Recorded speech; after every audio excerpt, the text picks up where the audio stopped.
Hello மக்களே, எல்லோருக்கும் வணக்கம். நாம் இன்றைக்கி செய்ய போகிற ரெசிபி வாழைக்காய் கொஃப்தா கிரேவி தான் செய்ய போகிறோம். நம்ம வாழைக்காய் வச்சு இத்தனை நாள் வரைக்கும் பொரியல் அந்த மாதிரி ஐட்டம் தான் பண்ணி சாப்பிட்ருப்போம். இந்த மாதிரி ஒரு கொஃப்தா கிரேவி செஞ்சு சாப்பிட்ருக்க மாட்டோம்.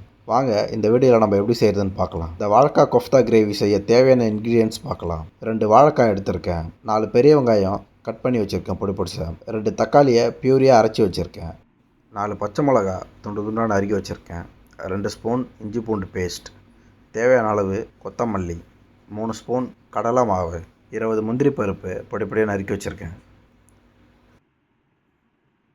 அடுப்பு பற்ற வச்சுக்கலாம். ஒரு கடாயில் தண்ணி வச்சுட்டு அதில் நம்ம வச்சுருக்க வாழைக்காவை போட்டுக்கலாம். நல்லா வாழைக்காயை வேக வச்சு எடுத்துக்கலாம். வாழைக்காய் தோலெல்லாம் உரிச்சிட்டு இந்த மாதிரி ஸ்மேஷர் வச்சு நல்லா மசிச்சுக்கலாம். இந்த வாழைக்காய் உருண்டை செய்ய தேவையான மசாலாலாம் இப்போ போட்டுக்கலாம். 1.5 spoon Kashmir red chilli powder, 1 spoon garam masala, 1 spoon சீரகத்தூள், 2.5 ஸ்பூன் நம்ம கட் பண்ணி வச்ச பச்சை மிளகா போட்டுக்கலாம், 2.5 ஸ்பூன் கடலை மாவு போட்டுக்கலாம், கட் பண்ணி வச்ச முந்திரி பருப்பு போட்டுக்கலாம், கொத்தமல்லி ஒரு கைப்பிடி அளவு போட்டுக்கலாம், 1/2 கப்பு வெங்காயம் போட்டுக்கலாம், தேவையான அளவு உப்பு போட்டுக்கலாம். இது எல்லாத்தையும் சேர்த்து நல்லா பிசைஞ்சிக்கலாம். 2 ஸ்பூன் ஆயில் விட்டுக்கலாம். அதையும் போட்டு நல்லா பிசைஞ்சு எடுத்துக்கலாம். இப்போ நம்ம உருண்டை பிடிக்க போகிறோம். அதை நல்லா உருண்டை பிடிச்சிக்கலாம். கையில் கொஞ்சம் எண்ணெய் தேய்ச்சிக்கலாம், அப்போ தான் கையில் ஒட்டாது. இந்த மாதிரி நல்லா உருண்டை பிடிச்சி எடுத்துக்கலாம். இந்த உருண்டை பிடிக்க சொல்ல நல்லா டைட்டாக பிடிக்கணும், இல்லைன்னா நம்ம பொரிக்க சொல்ல எண்ணெயில் உடஞ்சி ஓடிடும். அதனால் நீங்கள் உருண்டை பிடிக்கும் போது நல்லா டைட்டாக பிடிச்சி நல்லா உருண்டை பிடிச்சிக்குங்க. வாழைக்காய் உருண்டையெல்லாம் ரெடி ஆயிடுச்சு. இதை நாம் இப்போ எண்ணெயில் போட்டு பொரிக்க போகிறோம். ஸ்டவ்வை பற்ற வச்சுக்கலாம். கடாயை வச்சுட்டு இந்த வாழைக்காய் உருண்டை பொரிக்கிற அளவுக்கு எண்ணெய் ஊற்றிக்கலாம். எண்ணெய் நல்லா சூடாயிருச்சு. இந்த வாழைக்காய் உருண்டையெல்லாம் எண்ணெயில் போட்டு பொரித்து எடுத்துக்கலாம். நீங்கள் பொரிக்கும் போது பொறுமையாக விடுங்க, இல்லைன்னா எண்ணெயெல்லாம் மேலே தெரிச்சிடும். இந்த மாதிரி நல்லா ப்ரௌன் கலரில் வர அளவுக்கு பொரித்து எடுத்துக்கலாம். அப்போ தான் உள்ளே நல்லா வெந்திருக்கும். மீடியம் ஃப்ளேம்லேயே பொரித்து எடுக்கலாம். நீங்கள் வாழைக்காய் பிசையும் போது அதில் தண்ணி எதுவும் விடக்கூடாது. விட்டிங்கன்னா நிறைய எண்ணெய் குடிக்கும். வாழைக்காய் உருண்டை எல்லாம் ரெடி ஆயிடுச்சு. இப்போ நாம் கொஃப்தாக்கு கிரேவி தான் செய்ய போகிறோம். வாங்க எப்படி செய்கிறதுன்னு பார்க்கலாம். அடுப்பு பற்ற வச்சுக்கலாம். கடாய் வச்சுக்கலாம். 6 ஸ்பூன் எண்ணெய் விட்டுக்கலாம். ஒரு பிரிஞ்சி இலையை பாதியாக கட் பண்ணி போட்டுக்கலாம். 4 ஏலக்காய் போட்டுக்கலாம். 2 துண்டு பட்டை போட்டுக்கலாம். 4 லவங்கம் போட்டுக்கலாம். நம்ம பொடி பொடியாக கட் பண்ணி வச்ச வெங்காயத்தை போட்டுக்கலாம்.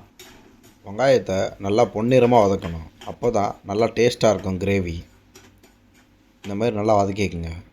இப்போ நம்ம கட் பண்ணி வச்ச பச்சை மிளகாவை போட்டுக்கலாம். அதையும் நல்லா வதக்கிக்கலாம். 2 ஸ்பூன் இஞ்சி பூண்டு பேஸ்ட் போட்டுக்கலாம். நல்லா பச்சை வாசம் போகிற வரைக்கும் இந்த இஞ்சி பூண்டு பேஸ்ட்டை வதக்கிக்கலாம். இப்போ நல்லா வதங்கிருச்சு. நாம் அரைச்சி வச்ச தக்காளி பியூரியை ஊற்றிக்கலாம். அதையும் நல்லா பச்சை வாசம் போகிற வரைக்கும் எல்லாத்தையும் சேர்த்து நல்லா வதக்கிக்கலாம். தக்காளி பியூரி நல்லா வதங்கிருச்சு. இப்போ மசாலா எல்லாம் ஆட் பண்ணிக்கலாம். 1/2 ஸ்பூன் மஞ்சள்தூள் போட்டுக்கலாம். 1 ஸ்பூன் கோபுரமாட்டம் காஷ்மீர் ரெட் சில்லி பவுடர் போட்டுக்கலாம். கரம் மசாலா 1 ஸ்பூன் போட்டுக்கலாம். சீரகத்தூள் 1 ஸ்பூன் போட்டுக்கலாம். மல்லித்தூள் 2 ஸ்பூன் போட்டுக்கலாம். இது எல்லாத்தையும் நல்லா வதக்கிக்கலாம். 1 கப்பில் தண்ணி ஊற்றிக்கலாம். தேவையான அளவு கொஞ்சம் தண்ணி ஊற்றி நல்லா கொதிக்க வச்சுக்கலாம்.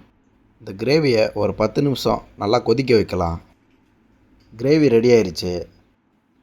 நாம் பொரித்து வச்ச வாழைக்காய் உருண்டை எல்லாத்தையும் இதில் போட்டு நல்லா மிக்ஸ் பண்ணி எடுத்துக்கலாம். இந்த மசாலாவை கிளறும் போது பொறுமையாக கிளறணும், இல்லைனா இந்த உருண்டை எல்லாம் உடஞ்சிரும். கொஞ்சமாக கசூரி மேத்தி போட்டுக்கலாம். நல்லா சுவையை கூட்டி கொடுக்கும். ஒரு கைப்பிடி அளவு கொத்தமல்லியை போட்டு நல்லா மிக்ஸ் பண்ணிக்கலாம்.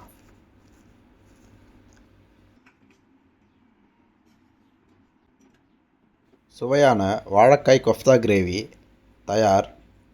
இப்போ நாம் ஸ்டவ்வை ஆஃப் பண்ணிவிட்டு ஃப்ரெஷ் க்ரீம் ஆட் பண்ணிக்கலாம். சுவையை இன்னும் கூட்டி கொடுக்கும். நீங்களும் உங்கள் வீட்டில் இந்த மாதிரி டிஷ்ஷை செஞ்சு சாப்பிட்டு சந்தோஷமாக இருங்க. நல்லா சாப்பிடுங்க, நல்லதையே சாப்பிடுங்க, லைஃப்பை என்ஜாய் பண்ணுங்கள். நல்லா சுட சுட சோறை போட்டு இந்த கிரேவியை ஊற்றி சாப்பிட்டிங்கன்னா டேஸ்ட்டு சும்மா வேறு லெவலில் இருக்கும். என்னோடய சேனல் உங்களுக்கு பிடிச்சிருந்தா சப்ஸ்கிரைப் பண்ணுங்கள். லைக் பண்ணுங்கள், ஷேர் பண்ணுங்கள் அண்ட் கமெண்ட் பண்ணுங்கள். மறக்காமல் நோட்டிஃபிகேஷன் பெல் பட்டனை கிளிக் பண்ணுங்கள். அப்போ தான் என்னோடய வீடியோ உங்களுக்கு உடனே வரும். தேங்க்யூ ஃபார் வாட்சிங்.